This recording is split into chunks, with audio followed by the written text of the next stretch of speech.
This channel does not promote any violent, harmful, or illegal activities. All content provided by this channel is meant for an education purpose only. বাংলার রাজনীতি চড়াম চড়াম গুড় বাতাসা এই সমস্ত লব্জ মানে এই সমস্ত শব্দবন্ধগুলোর সঙ্গে খুব পরিচিত হয়ে গিয়েছে সাম্প্রতিককালে। এক প্রকার উবাচো বা বাণী। আজ সাতের সেরা শুরুতেই আরও একটা শব্দের সঙ্গে আপনাদের পরিচয় করিয়ে দেব। হ্যাঁ, রাজনৈতিক প্রেক্ষাপটেই ব্যবহৃত এই শব্দ, কোট আনকোট পালিশ। পালিশ শব্দের সঙ্গে কিন্তু শুভজিৎ আমি তুমি আমরা সকলেই পরিচিত, কিন্তু এই পালিশ কোন প্রেক্ষিতে কে ব্যবহার করলেন? মুখ্যমন্ত্রী ঘোষণা করেছেন রাজ্য 100 দিনের বকেয়া মিটিয়ে দেবে শ্রমিকদের। মুখ্যমন্ত্রীর কথাতে বিশ্বাস নেই ওদের, টাকা পাবেন এমন আশা নেই। কেন জানেন? কারণ কোট আনকোট পালিশ। একেবারেই গত মাসে আজকের দিনেই ঘটেছিল সেই ঘটনা। খবরের শিরোনামে উঠে এসেছিল একটি জায়গা, সন্দেশখালী। একেবারে সেই সন্দেশখালী এখন আর খালি নয়, রাজনৈতিক দিক থেকে পরিপূর্ণ।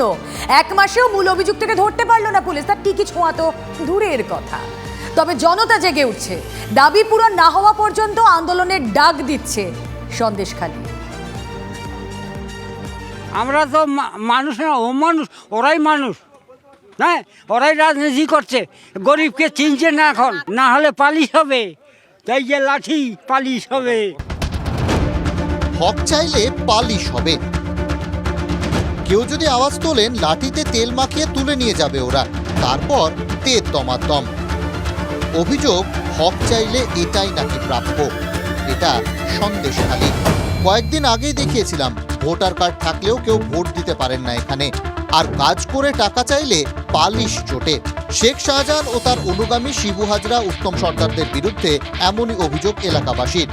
তাই মুখ্যমন্ত্রী ঘোষণা করলেও 100 দিনের কাজের টাকা পাওয়া যাবে এমন স্বপ্ন ওরা অন্তত দেখছেন না। আমাদেরকে 5,000 টাকা যদি পাই, আমাদের 500 টাকা দিয়ে রাখতে হবে। আমাদেরকে 500 টাকা দেবে, আমরা কর্মীগুলো আমাদের 500 টাকা দিতে হবে, আমাদের বাদ বাকি টাকা ওনাদেরকে দিতে হবে। এরাই তো মেরে নেবে, এরাই তো দেবে না, ওরাই তো মেরে নেবে। কত টাকা মেরে নিয়েছে জানো? কথা বলতেই দেয় না তা। আর যদি বেশি কথা বলে তো ওই স্বামীকে ডেকে পিটবে। দেওয়ালে পিঠ থেকে যাওয়া মানুষগুলো এখন তাই আওয়াজ তুলছেন। ভাবা যায় 2024 সালেও কোথায় দাঁড়িয়ে সন্দেশখালী? জমি কেলেঙ্কারি, তোলা বাজিয়ে 100 দিনের কাজের টাকা 9-6 সব নিয়ে মানুষের হাড়ি ঢাল। দাবি উঠছে চাষের জমি ফেরতের। হচ্ছে সন্দেশখালী থানা অভিযান। সবাই বেরিয়ে আসো, সবাই বেরিয়ে আসো। সেই আগের মতো পুরনো সন্দেশখালী আবার ফিরে পাবে। অত্যাচার বাহিত সব জিনিস সব আমরা এদিকে চলে আসো, সব চলে আসো, সব বেরিয়ে আসো। আমাদের যেরকম জমি সেরকম আমাদের ফিরিয়ে দেখ। আমাদের চাষের জমি যেরকম ছিল সেরকম ফিরিয়ে দেখ। মাঠে কত জমি পড়ে আছে, চাষ হচ্ছে না নোনা জলের জন্য। আমরা নোনা জল তুলে দিচ্ছে, বর্ষা ঠিক রকম হচ্ছে না। এবার নোনা জলে কি ধান চাষ হয়? জোর করে যেসব জমি নিয়েছে, জোর মানে ভয় দেখে সেসব জমি ফিরিয়ে দিতে হবে। শেখ শাহজাহান আর শিবু হাজরা, উত্তম, এরা মানে সবচেয়ে দুর্নীতিগ্রস্ত এরা। সবাই বলো, এদের শাস্তি চাই। সোমবার সংসদে মেহুল চোকসি, নীরব মোদী, বিজয় মালিয়াদের নিয়ে কেন্দ্রীয় সরকারকে বিঁধেছেন বীরভূমের তৃণমূল সাংসদ শতাব্দী রায়। देश ये जानना चाहते जिसका इतना पावर है भगवान को लाते, वो छोटा सा इंसान नीरव मोदी को नहीं ला सकते, छोटा सा इंसान मेहुल चोक्सी को ना ला सकते, छोटा सा इंसान विजय माल्या को ना ला सकते। পাল্টা দিতে গিয়ে বিরোধীদের হাতিয়ার সন্দেশখালী। শেখ শাহজাহানের নিখোঁজ থাকার প্রসঙ্গ। শাহজাহান কোথায়? একটু খোঁজ দিতে বলুন না, একটু খোঁজ দিতে বলুন না, শাহজাহান কোথায় আছে ওটা আগে বলুন, তারপরে উত্তর দেবেন। 5ই জানুয়ারি থেকে 5ই ফেব্রুয়ারি, 1 মাস পার, কিন্তু শেখ শাহজাহানের দেখা নেই, খোঁজও নেই। 1 মাসে পুলিশের ভূমিকা নিয়ে প্রশ্ন উঠেছে, রাজ্য রাজনীতিতে ঝড় উঠেছে, কিন্তু শাহজাহানকে খুঁজে পাওয়া যায়নি। তবে এই 1 মাসে বদল একটা জায়গাতেই, একটু একটু করে বদলাচ্ছে সন্দেশখালী।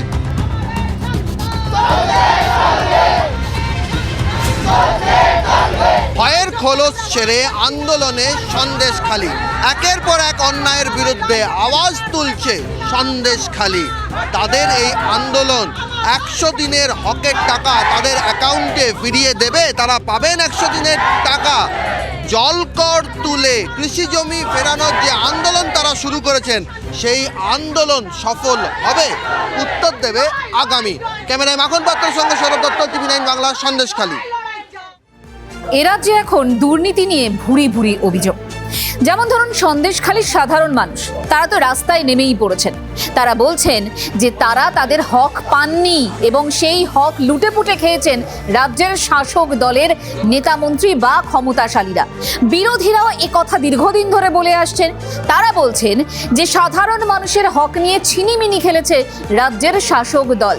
কিন্তু শাসক দলের মধ্যেই যদি কেউ বলেন করে খাওয়ার কথা, তাহলে লোকসভা নির্বাচনের আগে দলের অস্বস্তি বেড়ে যাচ্ছে।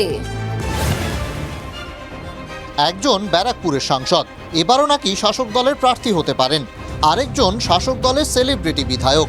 কিন্তু দুজনের দুটো মন্তব্য লোকসভা ভোটের আগে বেজায় বিপাকে ফেলেছে রাজ্যের শাসক দলকে।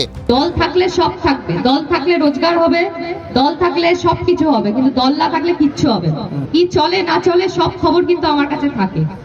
দল থাকলে রোজগার হবে, রোজগার কে কিভাবে কোথা থেকে করেন আমি সব জানি, আমার কাছে সব খবর আছে। কালকে ধরুন একটা গ্রামে একটা লোক মস্তানি করে বেড়াচ্ছে, বা লোককে কারো গাছ আম কেটে নিচ্ছে, কারো কেলা কেটে নিচ্ছে, কারো ঘরে ঝামেলা লাগাচ্ছে, কারো কে পয়সা কেউ নিয়ে নিচ্ছে কারো থেকে। আবার সেই লোককে বুথে বসাবেন না, সেই লোকটাকে একটু বুথ থেকে দূরে রাখবেন, তাদের দরকার নেই। একজনের মুখে করে খাওয়ার কথা, অন্যজনের কথায় তোলাবাজি প্রসঙ্গ। দরজায় কড়া নাড়ছে লোকসভা ভোট, আর তার আগে এ কেমন কথা? ব্যারাকপুর শাসক দলের দুই নেতা অর্জুন সিং ও সোমনাথ শ্যামের লড়াই নিয়ে সরগরম।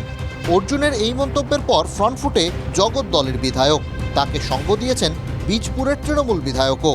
দলের কাছে আবেদন রাখবো, দলের উচ্চ নেতৃত্বর কাছে, যে খুনি বা খুনি পরিবারদের কোনো মতেই যেন দলে না রাখা হয়, আর তাদের যেন কোনো টিকিট দেওয়া না হয়। অর্জুন সিং কি খুনির পরিবার? 100 বার তার ভাইপো তো এখন জেলে রয়েছে বিকি যাদবের খুনে, এবং এর আগেও অনেকগুলো খুনের মামলায় চার্জশিট আছে অর্জুন সিংয়েরও বিরুদ্ধে। তো এই ধরনের যার বিরুদ্ধে চার্জশিট করা আছে, গোপাল মজুমদার ইছাপুরে যে খুন হয়েছিল তার খুনের মামলায় তো অর্জুন সিং অভিযুক্ত আছে। তো যারা অভিযুক্ত আছে তাদের কি করে দলে রাখা হতে পারে? দলের অন্দরে নিজের মন্তব্য নিয়ে কোণঠাসা হয়েছেন অর্জুন। অন্যদিকে লাভলি মৈত্র প্রসঙ্গে বিরোধীরা স্টেপ আউট করছে। তৃণমূল কংগ্রেসের কাছে তো উপার্জনের জায়গা, তার মনের যেটা মধ্যে ছিল বা যেটা ওনারা করেন তাদের বড় বড় দলের নেতা নেত্রীরা বলছেন 25-75 রেশিও মেনটেন করার কথা বলছে। আর কে সিন্ডিকেট রাজ কন্ট্রোল করবে, এর জন্য মারামারি হানাহানি লাশ ফেলে দিচ্ছে তৃণমূল কংগ্রেস। এটা তো নতুন কিছু বিষয় নয়। লাভলি মৈত্র মহাশয়া যেভাবে বলছিলেন, গোপন কথাটা এবার আস্তে আস্তে প্রকাশ্যে চলে আসছে। রোজগার থাকবে, বিধায়ক লাভলি মিত্র বলছেন। আমরা ওটাই, আমি শুধু ওটাই বলবো, ও লাভলি। দল থাকলে তবে তো ভাই রোজগার হবে, তাহলে দল থাকলে রোজগার হবে। রোজগার যদি করতে চান দল রাখুন, তাহলে দলের কাজ রোজগার করা, দলের কর্মীর কাজ রোজগার করা। দলের কর্মীকে রোজগার করার ব্যবস্থা করে দেওয়ার জন্য নেতারা আছে, আমি আছি, দলের কর্মীকে রোজগারের ব্যবস্থা করে দেবো। এবং আমি জানি উনি কী বলছেন, আমি জানি কে কত রোজগার করেছেন। লাভলির কথা বলেছে, তার কি অসুবিধা হচ্ছে, কোথায় দুর্নীতি দেখেছেন সেই বলতে পারবে, আমি বলতে পারবো। রাজ্যের শাসক দলের বিরুদ্ধে দুর্নীতি ইস্যুকে সামনে রেখে লোকসভা ভোটের খুঁটি সাজাচ্ছে বিরোধীরা। দলকে ডিফেন্ড করতে মুখ্যমন্ত্রী মমতা বন্দ্যোপাধ্যায় নিজে আসরে নেমেছেন। দলের দুর্নীতির দায় ঠেলেছেন সিপিএম কংগ্রেস থেকে আসা কর্মী সমর্থকদের ওপর। আমাদের ছেলেমেয়েরা চোর নয়, এত বড় সরকার, এত বড় দল, সিপিএমেরও কিছু লোক ঢুকেছিল আমাদের সাথে, কংগ্রেসেরও একজন দুজন যদি চোর হয় তাদের তাড়িয়ে দিন, তাদের বিরুদ্ধে ব্যবস্থা নিন, কিন্তু তৃণমূল কংগ্রেসকে চোর বলবেন না। দুর্নীতির পাল্টা হিসেবে মুখ্যমন্ত্রী বঞ্চনা ইস্যুকে সামনে রেখে ভোটে ঝাঁপাতে চাইছেন। 100 দিনের বকেয়া টাকা রাজ্যের অ্যাকাউন্ট থেকে বঞ্চিতদের অ্যাকাউন্টে পাঠানোর কথা ঘোষণা করেছেন। তার মাঝেই সাংসদ ও বিধায়কের মন্তব্যে বিপাকে ঘাসফুল শিবির। Bureau report, TV9 Bangla. বিধায়ক সাংসদের মন্তব্যে রাজ্যের শাসক দলের অস্বস্তি কাজ করছে, আর এর মধ্যেই আবার কেন্দ্রীয় অর্থমন্ত্রীর কাছে রাজ্য সরকারের বিরুদ্ধে নালিশ বিরোধী দলনেতা। নির্মলা সীতারামনের কাছে নালিশ শুভেন্দু অধিকারী। ক্যাগ রিপোর্ট হাতিয়ার করে শুভেন্দুর অভিযোগ 2 লক্ষ কোটির দুর্নীতি সামনে চলে এসেছে, এর তদন্ত হওয়া দরকার। আগে অডিট করুন, তারপর রাজ্যকে জিএসটির টাকা ছাড়ুন, অর্থমন্ত্রীর কাছে দাবি বিরোধী দলনেতা। दीदी निर्मला जी का साथ मैं कुछ कंप्लेन किया against state government of West Bengal. एक कैग रिपोर्ट जो आया है उसमें 2 लाख करोड़ का भ्रष्टाचार धांधली हुआ है। उसमें मैं निर्मला जी को बताया ये आपको कार्रवाई करना पड़ेगा। बंगाल में ऑडिट पहले कंप्लीट कीजिए, उसका बाद जीएसटी का रुपया छोड़िए, ये मेरा डिमांड था। इतना 6 लाख करोड़ से ज़्यादा डेट हो गया है। आगे जो सरकार चलाएगी बंगाल में उसके लिए क्या हो रहा है, कुछ तो फाइनेंशियल डिसिप्लिन के लिए अंकुश लगाना चाहिए। ये डिमांड मैंने देश की वित्त मंत्री का पास मेरा ये विनती में रखा। অর্থমন্ত্রীর সঙ্গে বৈঠকে শুভেন্দুর দাবি নিয়ে তীব্র কটাক্ষ করতেও ছাড়ছে না তৃণমূল কংগ্রেস। নাটক করছে যে সরকারের দিকে তাকিয়ে এই অভিযোগগুলো করছে। ও তো 2020 সাল অবধি সেই সরকারেরই মন্ত্রী ছিল।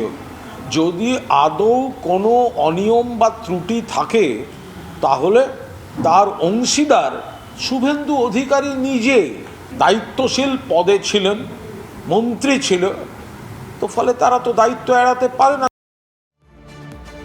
শুভেন্দু অধিকারী যখন রাজ্যের বিরুদ্ধে একাধিক অভিযোগ তুলে দিল্লিতে সরব, তখন দিল্লি যাওয়ার সিদ্ধান্ত বাতিল করলেন Mamata Bandyopadhyay. One nation one vote কমিটির বৈঠকে যোগ দিতে যাওয়ার কথা ছিল মমতার। কল্যাণ বন্দ্যোপাধ্যায় ও সুদীপ বন্দ্যোপাধ্যায় যাচ্ছেন তৃণমূলের হয়ে। আমি দিল্লি যাওয়া বাতিল করেছি কারণ আমার বাজেট আছে 8 তারিখে। ইমার্জেন্সি সিচুয়েশনের জন্য আমি দিল্লি যাওয়াটা বাতিল করেছি। ওয়ান নেশন ওয়ান ইলেকশনের যে কমিটির চেয়ারম্যান রামনাথ কোবিন্দজি, আমি ওনাকে বুঝিয়ে বলেছি এবং উনি আমাকে বলেছেন ঠিক আছে মমতাজি, নো প্রবলেম।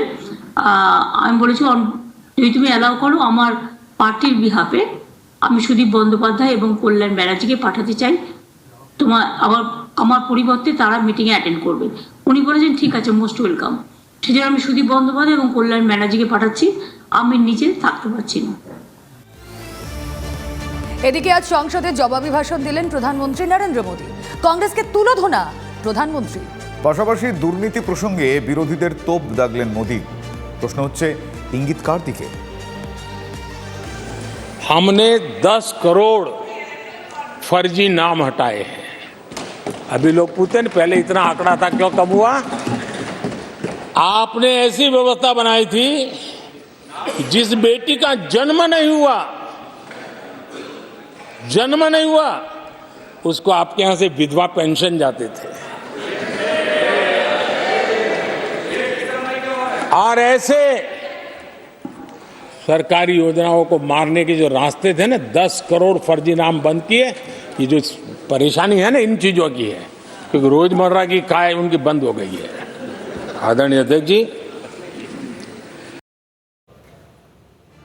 রাজনীতির এই টানটান খবরগুলোর পর এবার একটু দীঘার দিকে নজর দেব। হ্যাঁ, কারণ রয়েছে, বিশেষ কারণ রয়েছে। আমাদের এই প্রিয় সৈকতনগর, এই সৈকতনগরে মহিলা পর্যটককে গণধর্ষণ করা হয়েছে, অভিযোগ এমনটাই। হোটেলে রুম দেওয়ার নাম করে তুলে নিয়ে গিয়ে ধর্ষণ, জেল হেফাজতে 2 অভিযুক্ত। প্রশ্নের মুখে দীঘায় পর্যটকদের নিরাপত্তা।